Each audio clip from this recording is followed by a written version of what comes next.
Persoalan ekonomi kerap menjadi awal orang terjebak dalam tindak pidana perdagangan orang atau TPPO.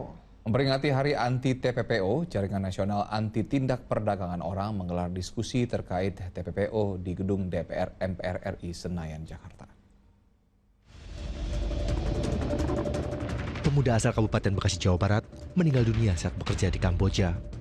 Keluarga yang tinggal di perumahan Villa Gading Harapan, Kabupaten Bekasi, mengungkapkan sang pekerja migran Iwan Sahab tewas setelah dirawat di rumah sakit akibat dipukuli di tempat kerja. Di Bandung, Jawa Barat, sindikat perdagangan bayi terbongkar. 20 tersangka terlibat dalam sindikat perdagangan bayi lintas negara dan sudah lebih dari 20 bayi diperjualbelikan. Diberitakan, bayi ditampung dan dirawat terlebih dahulu sambil menunggu seluruh dokumen sebelum diperdagangkan di Singapura dengan harga sekitar 17 juta rupiah. Memperingati Hari Anti TPPO, Jaringan Nasional Anti Tindakan Perdagangan Orang menggelar diskusi terkait TPPO di Gedung DPR MPR RI Senayan, Jakarta. Diskusi ini bertajuk Bersama Perangi Kejahatan Kemanusiaan. Diskusi ini bertujuan untuk mendorong dan mengajak seluruh lapisan masyarakat untuk hadir dan peduli terhadap korban TPPO, baik korban akibat lowongan pekerjaan, korban kekerasan fisik atau seksual, ataupun korban eksploitasi. Jangan sampai tertipu atau ikut atau terbuai dengan iming-iming bahwa ada pekerjaan di negara A, B, C tanpa betul-betul mempelajari bagian hukumnya, penegakan hukumnya, mempelajari dan mendapatkan skill.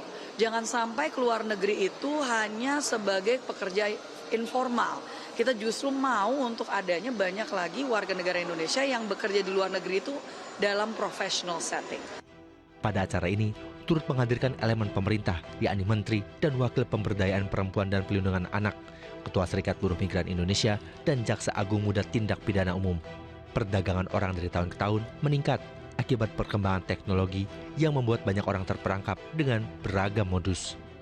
Karena ada kecenderungan sekarang kejahatan ini dianggap sebagai sebuah hal yang biasa dan ada kecenderungan juga melihat ini sebagai sebuah hal yang bukan merupakan sebuah kejahatan kemanusiaan. Ini yang persoalan yang sangat serius saya kira di situ.